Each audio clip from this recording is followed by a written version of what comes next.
This is Motivation. I'm Lori Joy Kingwell. And I'm Chrissy Van. We're two dreamers on two wheels inspired by our community. And celebrating the voices we're just lucky enough to discover along the ride. So if not already, like, subscribe, follow along, do what you gotta do to not miss an episode. Poppin Wheelies. A wheelie.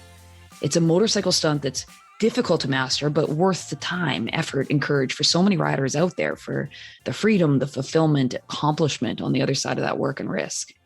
The rider has to constantly shift their weight for balance, overcome their fears, accept that there will be hours and hours of commitment and sacrifice for the smallest amount of progress just to gain the required technique and ample amounts of control you need to stay upright on two wheels, let alone on one you're wheeling on. You rush it, or you become reckless, disrespect the ride, lose the balance long enough, you're going down. What about when you're trying to master stunts in our lives that it turns out we never really cared for to begin with? It was just to impress or compete, to be the best at something, preferably something that the outside world deems as worth our time. And hey, just don't crash. Before you know it, you're off balance, you're out of control, you're inches away from going down, and we're wondering, what is anything worth at this point? Today's episode features Krista Verheil of Della crew. Krista has learned the real worth of what risk and reward of stunting life and on two wheels can look like. For years, she balanced a 9-to-5, six-figure, white-collar career, family life as a mom of three, all while hiding her addiction to drugs and alcohol. In 2018, through the love and support of loved ones, for the will of the best for her children and the courage she found within, she entered rehab and stepped into the start of a completely new ride of her life. She spent the last 3.5 years sober, riding, stunting, building a clothing brand, birthed another baby, and living her best damn life with addiction in her rearview mirror. Her inspirational story provides a solid reminder to feel the fear and do it anyway. This is your motivation. We are so excited. Hello, Krista. Hi, Hello. Krista. We're so excited. And for those that aren't familiar, Krista is joining us from Vancouver Island. We are in Vancouver. We are separated by the sea, but brought together by motorcycles. Krista, what an intro there. It kind of speaks to the fact that there's so much about our story that we are captivated to know because it really is an inspiring tale. So one thing that we do whenever a guest joins us on the show is we send a little sheet over for them to fill out to share about themselves. And there's one element that you noted, that you were a young overachiever. So I'm just curious about your early life. Let's just start there. What did you mean when you put a young overachiever? What did that mean for you? I was just like typical, like doing all the things, straight A student without really trying. I excelled at most things that I tried. I was super confident. I did a lot of things early. I was early into graduation. I was in elementary school. I was in enriched things. And I always kind of attributed my sort of self-worth to my achievements. That's something I can really, really relate to with what you're sharing. I am someone, first of all, before we even get into this conversation, I want it clear that both Lori and myself are familiar with addiction with our own family units. And it's something that I'm very well aware has a strong stigma attached to it. And I think it is so important to break those layers down. And I think that's what this conversation is going to achieve. So with what you said right there, a lot of times when people hear that, they don't think that's synonymous with going down that path. We know that generally when it comes to alcohol in particular, that's something that we tend to encounter earlier in life. Like I know I was a early teenager starting to experiment in that realm, but people never think it's the straight A person that's overachieving that's going down that path. So can you talk to me a little bit about your early relationship with alcohol and drugs? Yeah, I mean, I honestly used drugs and alcohol so heavily and sort of wore it as a badge of honor. Like it made me cool if I could outdrink and outdrug other people. And a lot of my early years are like kind of foggy and it's like hard to even really recall. So it's funny when you ask me that, I instantly am like, I don't know. But I do remember starting to drink early, grade 6, I think it was in. Honestly, like I think I did a lot of things like how you described being a perfectionist and wanting to achieve and go. And drugs and alcohol let me escape from that sort of intense achieving sort of mindset where I couldn't relax and I was always wanting to get the next thing or be the best at something.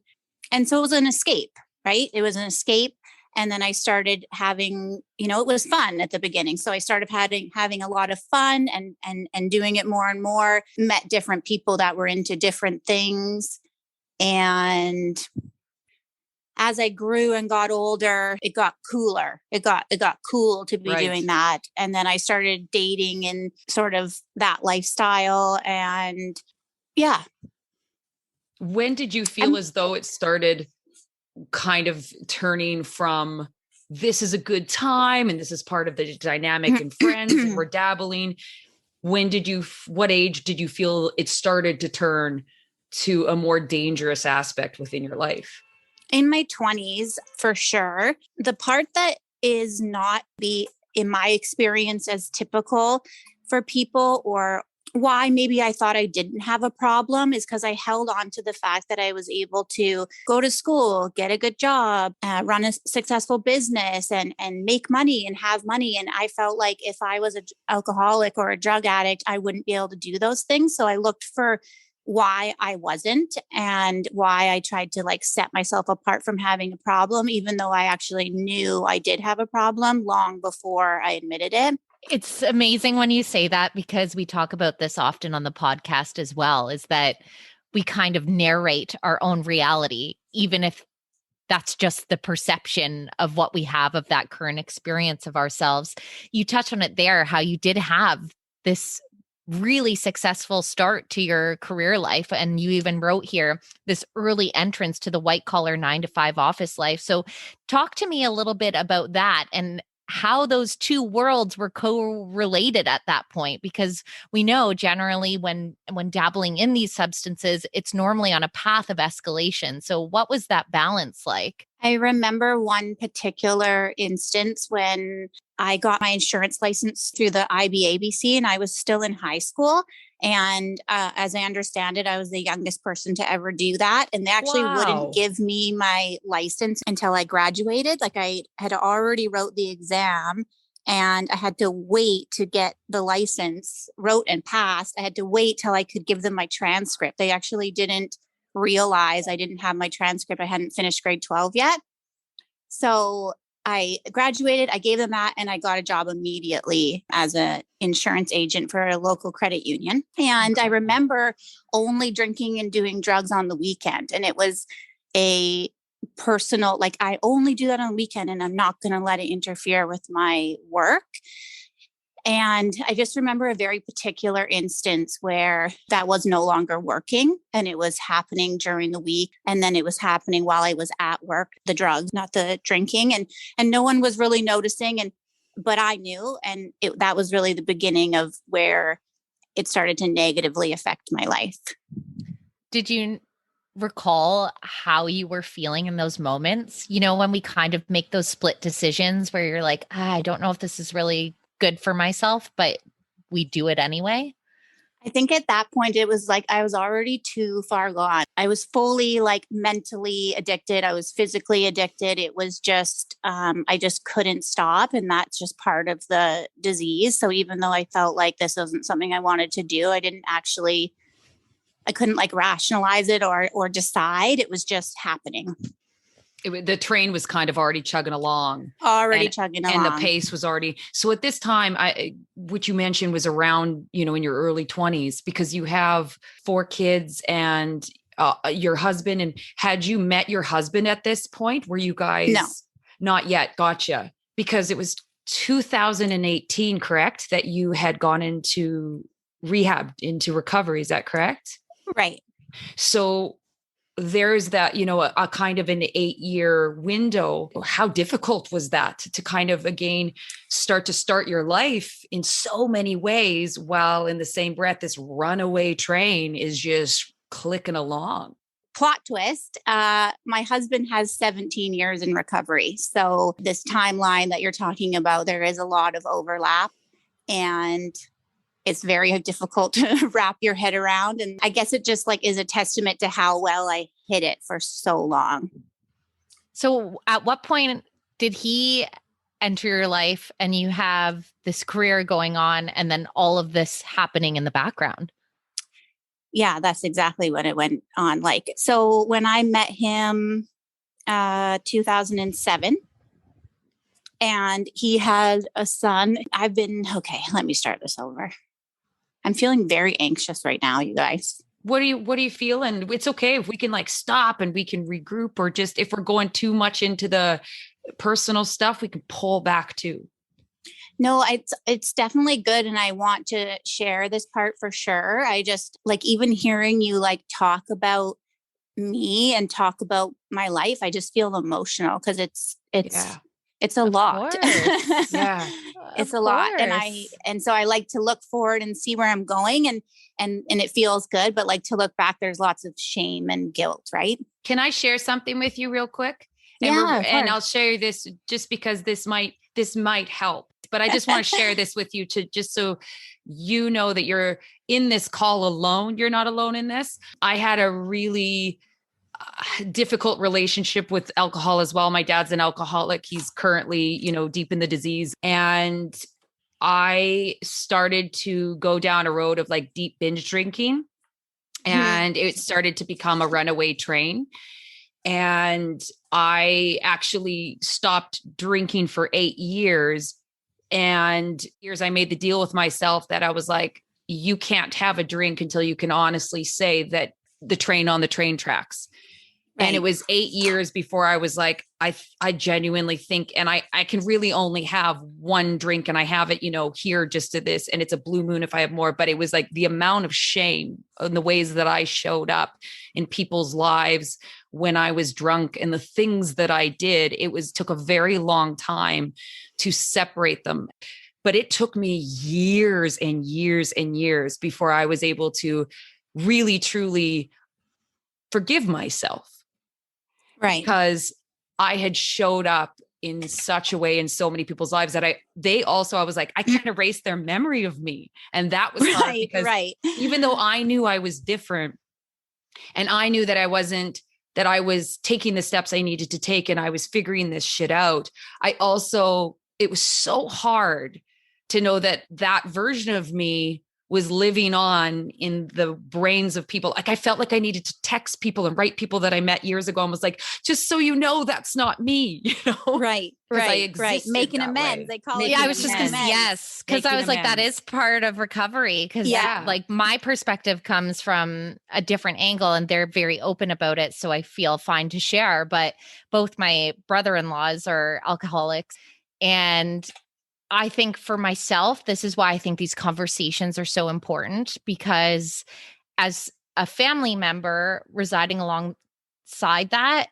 we have to show up with more compassion for our fellow human beings, and also for those journeys of addiction. It's from a place of love and compassion that we need to look at those experiences of another. And the problem is that we do have such deep-rooted stigma around it. And you're just it can impact anyone. I mean, you being an example, Krista, so much of what you're sharing is so similar to who I am as a personality kind of thing. It's never what people expect in their heads. And it's sad that society has done that, because it makes people feel so alone on their journeys when they're coming through the other side of it. And you're no, I walked through some shit, and who the fuck shows up all the time exactly as they want to be in every situation through stages of their life? I think the thing, and we'll be transitioning through the podcast in this, is that you have had this amazing journey of being able to step through the other side and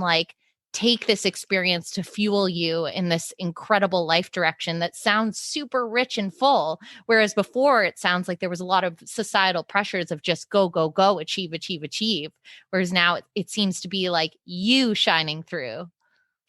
Yeah. Yeah.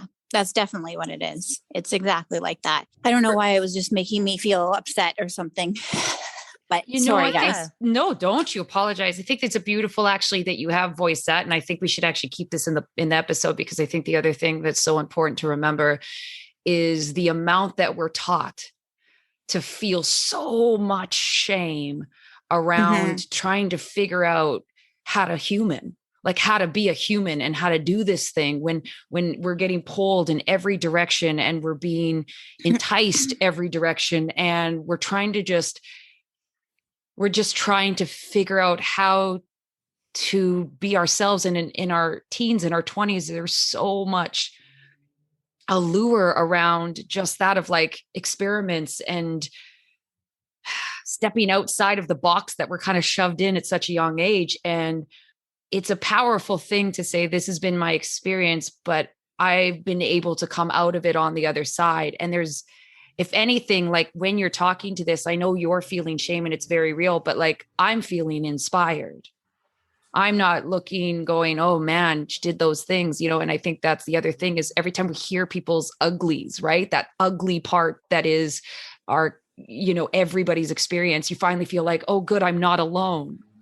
Because nobody's had, everyone's trying to hide shit. And you're just like, don't hide it. Talk about it. That's how we get rid of the actual shame, is by saying it out loud and then realizing that it's a lot uglier kept in the closet. And when you put light to it, that's where other people feel seen and heard. That's why we asked you here, you've inspired people. And I think what we think of as those uglies actually end up, when we look back over the years, whatever and how many years of life we're gifted to have, it's what makes up the human experience. Like we look at it as, oh, I can't believe I did this or went through that. But you're kind of like, that's humanity. Like life is all the things, but especially now, I think there's so many societal pressures for the polished version. Is exactly as Lori's saying. We talk about it when you stuff it all in the closet and then eventually it like tumbles out and smacks you in the head kind of thing. It's like, but we're all doing that. That's the crazy part. Like, no, I don't believe that anyone goes through this life without a fucking story and with a hardship. And to think that like you have had to face yours and look it in the face and be like, nope, I'm going to write this differently. Some people spend an entire lifetime never getting to that point. Yeah. Yeah. I do feel very grateful. Do you feel like you want to talk about more about kind of the catalyst in which, when it was time, or where do you kind of feel like I'm happy to answer your guys' questions. I feel like you asked about meeting my husband, and I was going to go on to just explain that he had my stepson when I met him, but I consider him mine. When I met Brett in 2007, he had Kale, and Kale was just before kindergarten. And so I've been mom to him since then, and he's lived with us full time for much of his lifetime. He'll be 20 in February. Oh, and wow, so I do say I have 4, but it's technically a stepson and 3 that I gave birth to. And Kale's mom is really rad too. So she's definitely around and in the picture, and we're tight. But yeah, he wanted to live with his dad for some of his childhood years. And so I do have 4 kids, and I basically just abused drugs in secret on and off throughout our relationship. And I did have our daughters in that time, and was able to control my drug use while I was pregnant with them. In treatment, they taught me a little bit about that, and thought that, I thought that they were worth it and I wasn't. So it was easier for me to quit when I had a reason, right, to protect a baby. But when it was myself, who fucking cares? That's the place I was at. And I think I was a really good mom at times. And I think I was a really good wife at times, but, not all the time. So what was that catalyst moment in 2018 that led you to rehab and taking, because that is I don't think anyone that's not familiar with addiction within their sphere won't understand what a monumental step that is, but it is huge in so many layers. So what was kind of that moment like, the catalyst to take that huge step? Yeah. So 2018, I went to rehab. I went to treatment. So like I said, my husband has 17 years clean. So addiction was not lost on him and he knew what to do. And basically I burned my life to the ground in the last year. So I was able to kind of hide and cover up and so on. And in the last year, it got real bad. And that's how this disease works, is it's progressive. And I was not okay. I was 104 pounds, which is, I'm 5'10". So Oof, wow. Very small. I was unhappy. I was moody. I was sick. I looked like I was dying. I was not a good mom. I was not a good wife. I was not a good friend. And he just asked me. He'd asked me before and I denied it and had enough wherewithal to just make up something on the fly and convince him he was being ridiculous and move on. And I guess they call that gaslighting, right? Like, I'm like, you are the one that is a drug addict. Right. So, of course, you would think that about me. Projection. Projecting. But But he got me at the right time. And it really just came down to one sentence. And he just asked me point blank, like, are you using drugs? And I just took me a long time. There was a very awkward amount of silence. And I just got out the word yes. And that's really all that I had to say. And he called my whole family and let the cat out of the bag because he was no longer, he wasn't going to be covering up for me. And he arranged that I would be going to treatment the next day, or maybe it was 2 days later. And I went I went, I wanted things to be different. I didn't know how I was going to do it. And I'm definitely like, my voice is changing right now. And it brings up a lot of emotion for me because I was in a really dark place. Like, on the outside, I had it all together and I was doing the things and making sure that my life looked a certain way on the outside so that no one would know that on the inside, it was awful. On the inside, I was just dying inside. yeah. And it hurts, like, to think about that day, to think about that moment, to think about leaving my girls. Isla was 2, and that was really hard. She just turned 2 just a week before that. And it was really hard to leave her and go stay somewhere for 51 days. But I did it. I did it for them. He said to me, you can't do this. Like, you can't be here with these kids. And so you have 2 choices. You can either carry on and move out, or you can go to treatment and you can come home. And I went for them and I stayed for me. Oh, that's beautiful. That's powerful. Do you feel like it was a godsend almost that your partner had been in recovery himself and had that experience, because he knew in many ways what to say, what the next steps were, what the healthy boundaries looked like? 100%. And my whole life is that way. All the experiences I've ever had have worked out just the way that they were supposed to. And hindsight, me marrying someone in recovery is really the only way that I ended up in treatment. It's just my family, that would have never happened. Like, no one has ever gone to treatment. They're not familiar with that. It was just perfectly meant to be. And that's only one item of a million. Like, Brett and I, our relationship is, like, people talk about like finding like the one. Like, I found the one. It's like a spiritual partnership, right? Like, it's more so than just like, that's my person, that's my partner. It's like they see me in a way that no other human can possibly see me. Absolutely. Yeah. And like, we've been together for almost 15 years and it just still feels new. Like, he still surprises me and blows me away. I still feel excited when he walks in a room. And like, we got it right. Like, and people ask me all the time, like, what's the secret to a good marriage? And like, I have no idea, but like, yes, I got it right. Yeah. Yeah. We can relate. Christy and I can genuinely relate to that. We have those partners in our lives. And I think we're actually around the same. I think I'm 16 years. And Christy, what are you? How many years? I 20 and married for 10, which is crazy. It's and ridiculous. Like best friends, soul person, like you still have the most fun with them. If you had to choose anyone to be dropped on an island, without a doubt, it's that human. Like, yeah, and that's the thing too. You're just like, you just gotta find someone that like speaks to your spirit. I don't know, because it just. And I think sees the uglies and loves you for it. Honestly, like that's everyone's looking for perfection in life, and you're like, no, you have to find the uglies and the annoyances and love the shit out of them for it. Like we all have them. That. Oh no, he literally says, I love the shit out of you. That's what he tells me.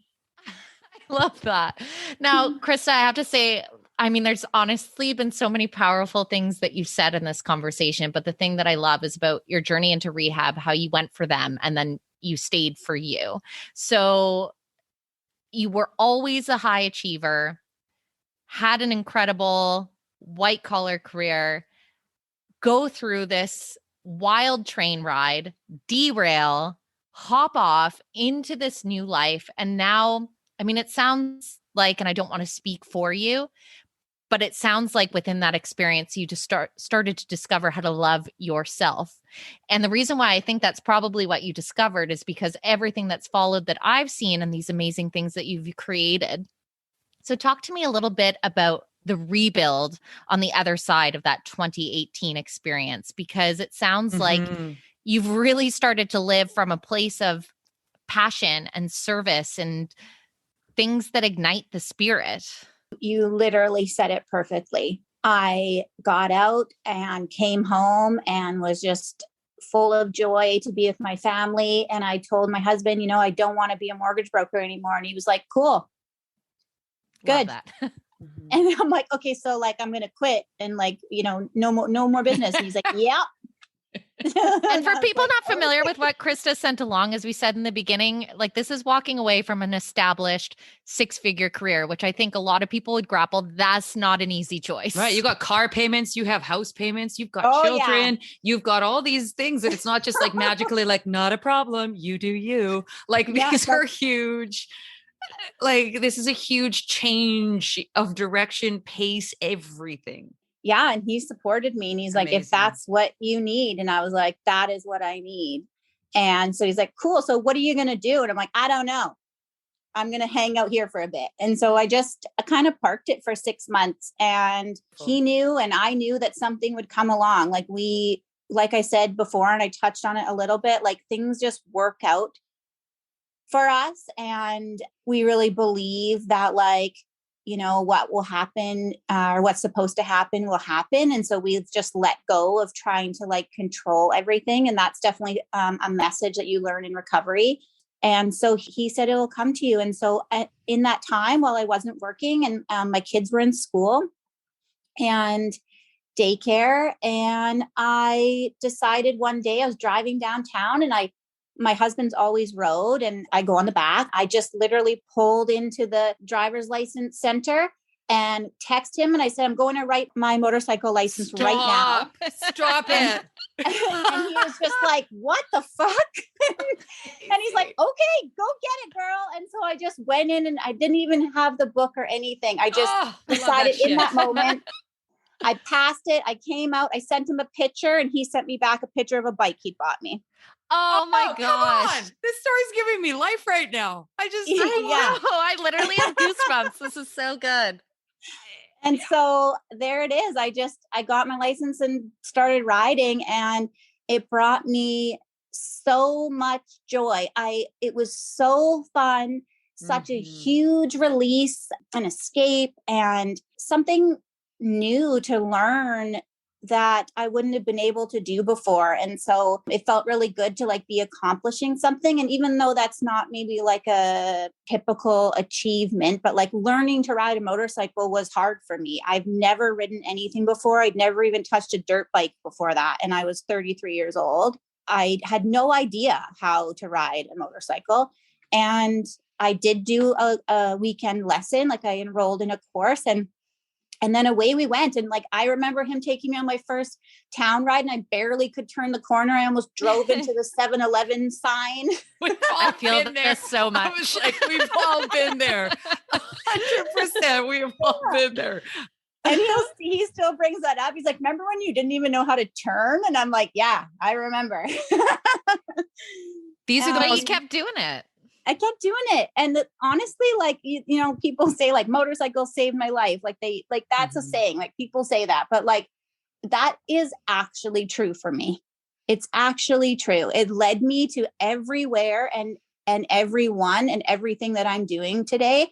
And it was the thing at that moment that I could be proud of. It was the first thing that I was able to do after going to treatment and feel like, hey, like I did this, like, look I'm learning this, and like have some sense of pride versus all that shame I'd been carrying around for so long. I love how you were drawn to motorcycles because not only has that fueled and sparked something amazing in you, but it also brought the rise of Della Crew. So tell me how it began. And also for those that aren't familiar, what it is. Okay, Della Crew. It's a clothing brand, really. That's how it started out, is a clothing brand, but it's so much more than that now. And it just brings me so much joy. How it got started. So Candace Churchill, she was working as a tattoo artist. She still is. She has a new shop called Tanaki Tattoo, a private location. So she's still killing it with that. But she was tattooing me and she talked about this idea that she had she also rides a Harley and she wanted to start a clothing brand for women who rode. And she had lots of ideas. And we ended up talking for about 5 hours while she finished my arm about it. And my background's in business. So I'm instantly going to marketing, this idea, that idea. And I'm kind of like adding that to the puzzle where she's like the ultimate creator, all kinds of ideas just swirling in her mind at once. And by the end of our conversation, she's just like, will you do this with me? And I agreed. And like it was born right there in the tattoo shop. When you talk about even just getting your motorcycle license that day and then on a whim, really, but it wasn't a whim as much as it was in a listening, like a calling, right? And then even just this conversation in the tattoo shop that started Della Crew. And we've spoke to this on previous episodes and we always kind of slip it in here and there, but so much about how we're constantly being told that we should do, create. But there's this really beautiful part that's the most important part is the listening. And you have to get quiet at different points in your life and you had to slow down and to listen to what the universe essentially has planned for you that you can't necessarily concoct yourself. But then once you have that message and you hear that kind of voice telling you, go do this, check this out, slip in here, have this conversation with this person, and then you take action, you are the prime example of how beautifully this can work out for a person, even when they're feeling at their most kind of at a loss for what's next, and how quickly within essentially like a 3-year window that you have come from going, I have no fucking clue what's next. I know that my life that I once knew is completely behind me at this point. And you did just a fantastic job from what I'm hearing of this listening and then taking full-blown action. And then everything you're describing about the life that you have created and you're experiencing and love for motorcycles and love for the brand. And I want to hear more. We want to hear more about the bigger picture of it's more than a brand at this point. But I just have to point that out because we speak to it so often. And you did exactly that. You listened and took action, and then you're reaping the rewards from that. So tell us more about how that's become more than just a clothing brand. Honestly, I just have to comment on what you just said. Like what you're just saying to me, like out loud here, could not be truer. And when I was using drugs and alcohol, like I couldn't hear that. I couldn't hear my intuition. I couldn't hear guidance. I couldn't, like, nothing of that was getting in and was getting through. And the last 3 years, exactly what you said, has become my everyday absolute. I know that what's going on, who I'm talking to, what's happening, the next thing, it's all lined up. And I'm just along for the ride, and I just don't fight it anymore. Place of allowing. It's like the dance. It's this dance. It's this beautiful dance with your own life. Not to say that I don't have days of doubt or frustration or everybody hates me and hates Della Crew and I suck and I'm just going to close everything down and climb into a hole, because that also no, true. I think that I love that you just mentioned that part, because that also is so true. It comes with it. Doesn't mean that doubt is evaporated. Doesn't mean that you no longer fear. You're still a human being with an ego and insecurities and everything. It's a lifelong thing. It's an absolute lifelong thing. And that's where it is, like the dance, where you're coming back and forth to, like, you know, coming from spirit to ego and the allowing, but then the parts of us that are control and all the messages that are coming to say, yeah, you have to do this and you have to do this. And just like you said, they don't like me, or like, oh, it's not good enough. And you're just like, that's too insecure. I just want to stop it. Imposter syndrome, the noise. Oh, but Lord. You just push through it. And that's, I mean, to be honest, that's what halts a lot of beautiful ideas, is not being able to push through that. And I'm sure on those days, it's kind of the beauty and struggle of knowing that you have the ability to push through the obstacles, and really obstacles of the mind, because it's every day making these choices of knowing what works for us and taking those steps back to really listen and align ourselves with that gut feeling of, like I'm going to lean into this, or I'm being called toward this, and allowing it instead of that control need that can fester so much within us. Yeah. And just to keep going, right? It's okay to feel like that, but it doesn't mean I need to give up. So with Della Crew, I just feel like it has such a heart to it.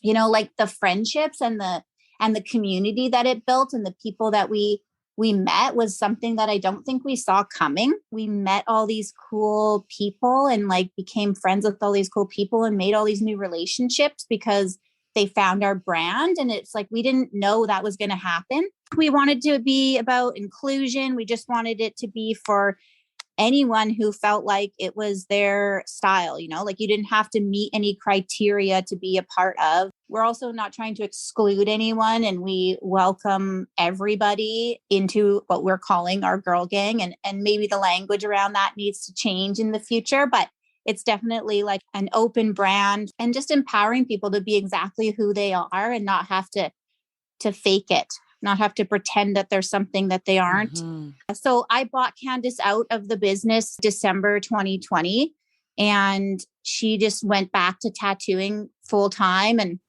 focusing on herself and her family. And we still talk, and I still think she's amazing. But at that moment, it really took a different direction for me because it became solely mine. And I feel like it's an extension of me. I put so much into it, and it's personal. I truly believe that without it, I wouldn't be sober. So I know that might seem a bit much, but not at all. I don't think it does. Because so much of when we look for external factors to give us purpose, essentially, or escape, it's because of a lack of kind of that feeling of purpose. And when we are buckets full, or we're filling it with a purposeful life, we don't feel that need to reach out for something to numb it. And so when you say that, I don't think that's too much to say, because then why it's so personal is because I think in many ways it's become a purpose for you, not just because it's a clothing brand, but because of who it reaches in the community and how it's created an entire new experience of life for you. And because it has come in at a time when you're in a state of listening, and that's what showed up. And so I think it's an important thing to note, if anything, of like just that of sometimes it can be something very subtle, but it can build into the thing that creates the antidote in many ways to the pull back to a life of wanting to escape. Well, and the brand sounds so symbolic of, I think, what a lot of riders can relate to that they discovered within this community. Like, I literally have my life before bikes and my life after, and I don't know how before happened. That's what obviously Della Cruz celebrates as well. It's this amazing discovery of this world that all of a sudden exists when you hit the throttle. You kind of level up though, Krista. Lori and I were shocked when we saw how recent you got on a bike and have seen the videos of your wheelies. Like, holy shit. You're popping fucking wheelies, dude. You've only been riding for a couple of years. I did get unexpectedly, or didn't get unexpectedly. I know exactly how it happened. I found out I was pregnant with my youngest, my son, the same month that we released the first clothes online for Della Cruz. Wow. And so, yeah, that was a whole nother hurdle. I honestly can't even believe I did it. I remember breastfeeding at my kitchen table in front of my laptop day in and day out and just thinking like, what the fuck am I doing? But yeah, so a little bit of that time, a little bit of that 4 years was taken up pregnant and with a newborn. I'm passionate about riding though. I love it. I love it. I crave it. And I rode until I was 6 months pregnant. I rode 2 weeks after I had a C-section. Like being on my bike is everything to me. So I have put in a lot of hours in those 4 years, in those 4 seasons. So yeah, the wheelies, basically my husband stunts and my closest guy friends all stunt. I always ride with them. That's who I ride with. That's who I learned to ride with. I was following them around at the back of the pack, barely able to keep up on the first season, and they'd wait for me at a turn. And very quickly, I was pushing my way into the middle, and then I would ride with them to the stunt spot and watch them practice all the time. And October 2019, we went to the Bell Brawl in Vegas, and I saw a couple of girls smash stunts and rocks, and they were stunting Sportsters. And I thought, like it's possible. Like this could be possible. Why representation is so important, right? Yeah. So they inspired me by seeing those women, and there's countless more online. Dizzy stunts, Tyrannosaurus Bex, Robin stunts. Like there's so many. I'm for sure missing people, but I follow them all and I watch them, and I just remind myself, like, if they're doing it, it's possible. And so if I'm willing to put in the work, then it's possible. And so I started August 2020, I started practicing, and I would wheelie 5 inches. Well, first I would wheelie 1 inch, then I wheelied 2 inches, and then I started getting up 5 inches. And so last year I worked on it all year, and I started riding in March. And by August of just this past summer, I guess you could say I could wheelie. I mean, I have in my mind, I have goals of it being at 12 o'clock. So I don't feel like I'm there yet, but like I figured it out. I saw a video. I was going to say, I've seen the video. You're wheeling. Like, I get what I was just like, you wheeling. You know, you guys asked me about wheeling, and we're laughing, and it's cool, and it's like, way to go, and it feels good. But like the truth about that is that like learning to do that was the first time in my life that I've ever applied myself to something for so long, so consistently, and not given up. And so it's taught me so much. Like that experience of doing the same thing over and over and over for over a year, and it not really working, and it being incredibly frustrating, and having a breakthrough and actually getting it, I've applied that in my life so many times after. And I truly believe, because of that experience, that I'm limitless and that anything I want, I can have or I can do if I'm willing to put in the work. And it might take a year, and it might take 5 years, and it might take 10 years. Nothing comes easy or fast that's worth having, but I can. And it feels so cool to know that the possibilities are endless for me. And I truly believe it. So as we kind of wrap up, I just wanted to kind of ask yourself that was going into rehab, what would you tell her from where you stand now and the life that you're standing in now? What would you want to tell her to give her hope and courage to take that next step? Oh, that's a deep one, Lori. Yeah. Yeah.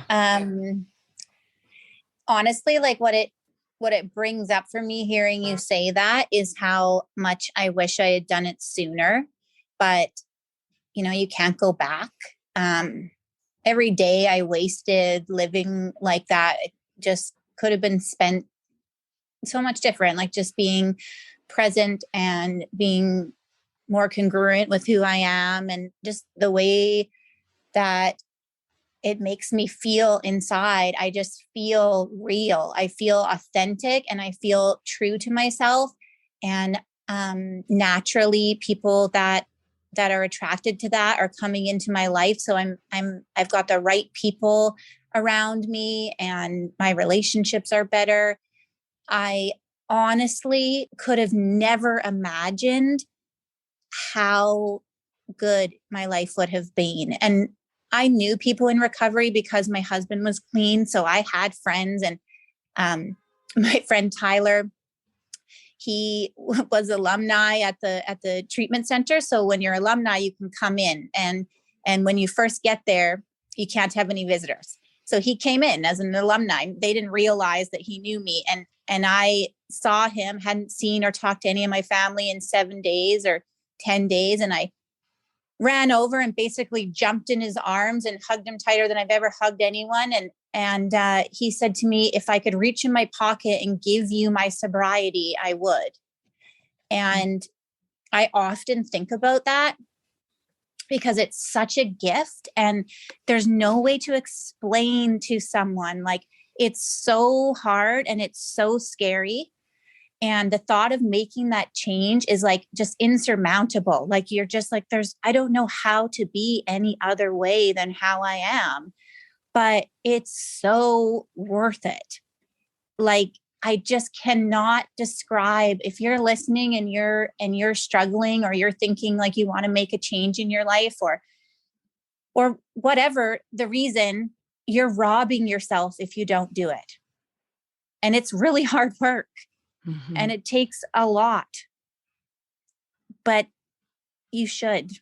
And like, I just can't tell you, I'm 3.5 years clean, and my life has never been better. You're incredibly inspiring. I know I kind of gave a bit of a heads up in the rundown that we do this, but we have our motivation maintenance, which is essentially a little tool for people to take with them that they might be able to incorporate in their life. So do you have a little motivation maintenance tool to leave with people, whether it be a daily practice that you do or just some sound advice that might inspire or spark something in their life? Honestly, for me, like, it's around fear. And today, like, if something scares me, I don't let it stop me. And I just think like it's such a recipe. Like, if you're scared, do it anyway. If you're fearful, jump in, just push through that, because everything good is on the other side of that feeling. And that feeling is not the feeling that you shouldn't do it. It's just the feeling of it being the unknown and it being scary, but that's okay. Feel the feeling, honor the feeling, and then go for it. And I promise you, like, on the other side of that is just an incredible amount of joy. Love, love, love, love, love. I'm just smiling.